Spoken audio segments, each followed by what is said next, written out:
My neighbor told my landlord I was running a business from home. I wasn't. When I confronted her, she said, "You're not the type we want around here." So I found out where she worked. What I did next made her boss call her into his office at 9 a.m. sharp. So yeah, I work from home. I sit in my bedroom, answer emails, take calls, and deal with angry customers all day. It's not glamorous, and it's definitely not a business. I'm an employee, not a CEO. I don't have clients coming by. I don't even like people showing up unannounced. And the package deliveries? It's Amazon. Same as everyone else. I order coffee, cat litter, and the occasional hoodie. That's it. So when I got that letter from the landlord saying I was breaking lease rules by operating a business, I was confused at first. Then I was pissed. I thought maybe it was a mistake. But nope. He told me flat out, "Your neighbor reported it." That's how I learned it was Mrs. Arlen across the hall. Now, let me explain who she is. She's the kind of woman who acts like she owns the whole complex. She wipes down the hallway railing like it's part of her property. Complains when people leave shoes outside their door. I once saw her take a photo of someone's doormat because it violated aesthetics. She's polite on the surface if you're her kind of person. But I'm not.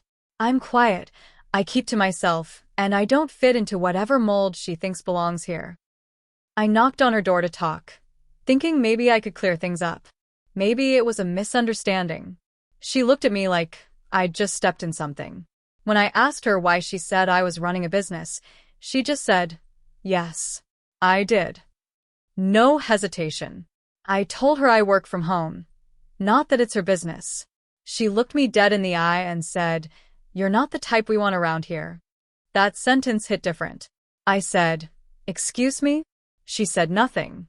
Just shut the door. She wasn't confused. She was trying to get rid of me. For whatever reason, maybe how I dress, maybe how I keep to myself, maybe just because I'm not in her little social club, she decided I didn't belong. I didn't yell. I didn't argue. I just walked back into my apartment and sat down. But in my head, something turned. That wasn't just nosy neighbor stuff. That was personal. She was trying to mess with my housing. That could have seriously screwed me over. I could have lost my place. And she didn't even care. So I decided to do something. I opened my laptop and started looking her up. I knew her last name from the mail that sometimes got misdelivered. I used it and the address to start digging. And within 20 minutes, I found her LinkedIn. Turns out she wasn't fully retired. She worked part-time doing communications and community outreach for a real estate management company downtown. She posted about it on Facebook a few months back. I found a picture of her at some community event, standing in front of a banner with the company's name on it. So, I took a closer look at the company. They were small, mostly handled PR and tenant relations for property owners in the Triangle area. I read their mission statement. A lot of talk about diverse, inclusive communities and building trust with residents. The irony made me laugh out loud. She worked for a company that literally did the kind of thing she tried to sabotage in our building. So I took my time. I gathered everything. Screenshots of the lease violation letter. Notes about the fake complaint. A written statement from me explaining the situation. And most importantly, I drafted a formal complaint to her employer. I signed it with my name, included photos of our hallway, and attached the screenshots. I sent it straight to their HR inbox and also to their listed director of operations. I kept the tone calm and professional. No name calling, no swearing. Just the facts. Then I waited. 3 days later, I heard a knock at her door at exactly 9 a.m. I was working in the front room, and I peeked through the peephole. A man in business clothes. He didn't look happy. She stepped out in a sweater and slippers, clearly caught off guard. They spoke in low voices, but I heard one part clearly as he handed her a printed email. "This is not the kind of attention we need, Janet." She looked like she was going to cry. I didn't celebrate. I didn't cheer. I just stood behind the door and listened. I wanted her to feel what I felt, the tight, sick feeling in your stomach when someone threatens your stability. After he left, she slammed her door hard. The next few days were quiet. No wiping the railing. No standing on the steps pretending to sweep. She didn't leave her apartment for almost a week. Then I got another knock. This time, it was the landlord. He asked if we could talk for a minute. I stepped outside. He looked uncomfortable, like he didn't want to be doing this. He said, "There's been some tension lately. I just wanted to ask if you'd be willing to keep things civil with your neighbor." I stared at him. "She tried to get me kicked out." He sighed. "Look, I get it. I talked to her. She understands now that remote work isn't a lease violation." I didn't say anything. Then he added, "She filed a noise complaint last night. Said you were blasting music at 2 a.m. That one got me. I was asleep by midnight. Headphones in as usual." He saw my face. "I'm not writing anything up. Just letting you know." I realized then she wasn't done. She was still trying. She just switched tactics. Over the next 2 weeks, she made up a handful of fake complaints. I kept track. Every time she said I was too loud, I checked my phone. No music, no TV. Just silence. Once, she told the landlord she saw suspicious people coming in and out of my apartment. I live alone. She was pushing, testing me, trying to get under my skin. So I pushed back. I started documenting everything. I installed a cheap door camera, pointed it at my hallway. I kept a daily log. What time I left, when I came back, any noise levels, lights on or off. Every detail. And then I took it up a notch. Remember how she worked in community outreach? I found out her company was hosting a local workshop, a talk about tenant rights and safe housing. It was open to the public. And she was listed as one of the speakers. I showed up. I sat in the back, quiet, wearing a plain hoodie. She didn't recognize me right away. But during her presentation, she started talking about how her company promotes harmony between neighbors and how harassment has no place in housing. I stood up. "Excuse me," I said. "Can I ask what your company policy is for employees who lie to landlords to target someone they don't like?" She froze. People turned around. She stammered, I'm not sure what you're referring to." So I introduced myself and told the room exactly what she did. Every false report, every complaint, every attempt to get me evicted. Someone in the front asked if I had proof. "I emailed all of it to your company 2 weeks ago," I said. They never responded. That room went dead quiet. After that, things moved fast. That workshop turned into a disaster for her. She tried to keep her composure, but her hands were shaking. Someone from the company stood up and said they would look into it immediately. I left after that. I didn't need to stay, but I didn't expect what came next. A week later, a letter showed up at my door again, this time from the company she worked for. Not an apology, not a thank you, a cease and desist. They accused me of defamation, said I had publicly mischaracterized an employee and disrupted a professional event. Told me to stop contacting staff and to take down any recordings or statements I'd made. I was stunned. It felt like they were trying to shut me up. But here's the twist: I never recorded anything. Never posted anything. Just spoke in person at a public event. So I called their bluff. I wrote a detailed response, itemizing everything again. And this time, I sent it not just to the company, but to local housing advocates, the Better Business Bureau, and a reporter who covered housing discrimination in the area. I CC'd everyone. And I didn't stop there. I made an appointment with a fair housing office in Durham.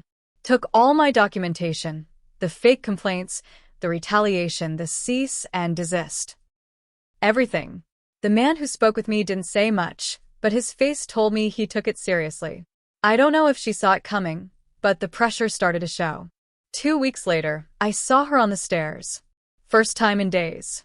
She looked smaller, tired, like someone who hadn't slept. She muttered something as I passed. I couldn't make it out. I turned and said, "What was that?" She looked at me. Her eyes were red. "You think you're better than me now?" I didn't answer, just kept walking. Then a few nights later, around 11 p.m., I heard her screaming. Not words, just frustrated, angry yelling. Something crashing. Maybe a vase. Then silence. Nobody came to check. Not even me. She still lives across the hall. We don't speak. I hear her sometimes, pacing or dragging furniture, and I wonder if she ever thinks about what she did, or if people like her just move on, pretending nothing happened. But I haven't moved on. Because now I know how easily someone can decide you don't belong, and how far they'll go to prove it. After that night, the yelling, the crash, she got even quieter. I didn't hear the usual sweeping in the hallway, no fake coughing by my door, no little notebook scribbles. She barely left her place. But the landlord came by again. This time, it wasn't to talk about me. It was to tell me something strange.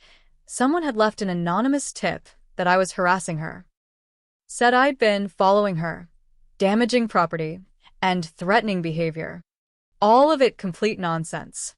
I knew exactly who made the call. He looked uncomfortable even bringing it up. He said, "Honestly, I don't believe it. But I'm required to document it." It hit me then. She wasn't just trying to get me kicked out. She was trying to flip the narrative, turn herself into the victim. And honestly, it almost worked. If I didn't have everything documented, I might have been the one packing up boxes right now. But something unexpected happened next. I got a call from someone at the housing office, the one I met with weeks ago. She said they'd reviewed the case and were opening a formal investigation into the company that employed Mrs. Arlen. Not just for what she did to me, but for how they responded. That cease and desist letter raised red flags.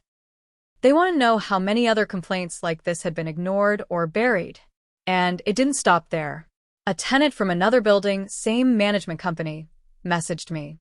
She said she saw my name mentioned in a local housing forum and wanted to talk. Turns out, she had a similar story. Not about Mrs. Arlen, but about someone else in the same company who retaliated after a tenant complained about conditions. I wasn't just part of some neighbor feud anymore. I was in the middle of something bigger. So I kept going. Not out of revenge, not anymore. But because this wasn't just about me. She tried to silence me. Her company tried to scare me. But now they were both on the radar, and I wasn't letting up. A week later, I got a manila envelope in my mailbox. No return address. Inside was a stack of printed emails. At first, I didn't get it, then I saw her name. Janet Arlen. The emails were from her work account, sent to co-workers and managers. Some were petty, her complaining about problem tenants and you know who across the hall. But some were worse. One email said, "He's quiet, but there's something off. He doesn't fit the image we're trying to maintain." Another, "If we don't make it uncomfortable for people like him, they'll multiply." That one hit hard. I don't know who sent the envelope. Maybe someone from her company. Maybe someone who saw my posts in that forum. But it changed everything. I forwarded it to the housing office and the news contact I'd spoken to once before. This time, I didn't have to explain much. The words spoke for themselves. A few days later, the reporter called me. She said they were working on a piece, not just about my case, but a pattern they were uncovering. Other tenants, other buildings, all connected to the same company. And Mrs. Arlen's name came up more than once. She asked if I'd go on record. I hesitated. It wasn't fear. It was just, I didn't want this to be my whole life. I didn't want to be the guy who took down a bad neighbor. But part of me also felt like I couldn't stay silent anymore. So I said yes. And that's when things really started to spiral. 3 days before the article ran, I caught her outside. First time I'd seen her in daylight in weeks. She was standing by the dumpster, holding a trash bag just frozen. When she saw me, her face went pale. Then she said something I wasn't expecting. "You don't know what you've done." And for a second, I almost felt bad. Almost. The article came out the following Monday.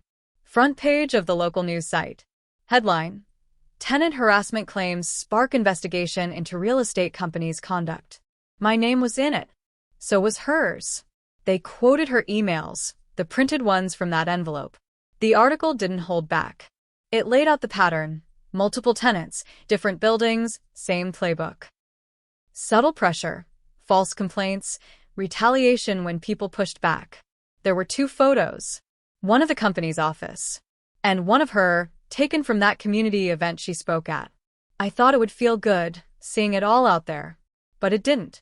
I just sat there staring at my screen, feeling empty. Like I was waiting for something to happen next, but didn't know what. Then, later that night, something did happen. A man came to my door. He was older, gray coat, hands shaking a bit. Said his name was Roger. Said he was her brother. He didn't look angry. He looked tired. Sad. She won't talk to anyone, he said. Barely leaves her place. She's getting hate mail. People at her job stopped speaking to her. I didn't say anything. She made a lot of bad choices, he continued. But she's not well. Hasn't been for years. I asked, so, what do you want from me? He looked down. I don't know. Maybe nothing. Maybe just to say it wasn't all personal. She's afraid of things changing, of being forgotten. That part stuck with me, because suddenly, it wasn't about me anymore. It was about someone who had built her entire life on control, and now that it was slipping, she had no idea who she was. But I also knew that didn't excuse what she did. Not even close. And the next morning, my landlord knocked again. She gave notice, he said. She's moving out at the end of the month. After she gave notice, everything fell off. The hallway went silent. No more fake coughs. No broom sweeping. Just an empty air where her presence used to sit. Always watching, always judging. I thought I'd feel relief. I waited for it, but it didn't come. Instead, I started checking the peephole without meaning to, listening for footsteps that weren't there. It was like living in a space where the threat had been removed, but the feelings still lingered, heavy like stale air. 2 days before her move-out date, I came home to find something taped to my door. A plain white envelope. No name, just my apartment number in careful handwriting. Inside was a note, folded once. It read, I thought I was protecting something. Turns out I was just trying to hold on to a time that doesn't exist anymore. I was wrong about you. Janet, that was it. No epalegi. No explanación. Just that. I stared at it for a long time. Thought about tearing it up. Thought about throwing it away. But I didn't. I folded it back up, slid it into the back of a drawer, and closed it. The next morning, I saw a moving truck parked out front. She didn't carry a single box herself. Some guy did all the lifting while she sat on the curb, staring at nothing. She never looked up at my window. And I didn't go down. I just stood behind the curtain and watched her leave, like someone watching a storm finally pass. Not with joy, not with anger. Just quiet. Sometimes, late at night, I still expect to hear her door creak or her keys jangling in the lock across the hall. And even though she's gone, I catch myself lowering my voice when I talk on the phone, like I'm still being watched. I won, I guess. But the truth is, part of me still lives in that tense, quiet place, always waiting for someone to decide I don't belong.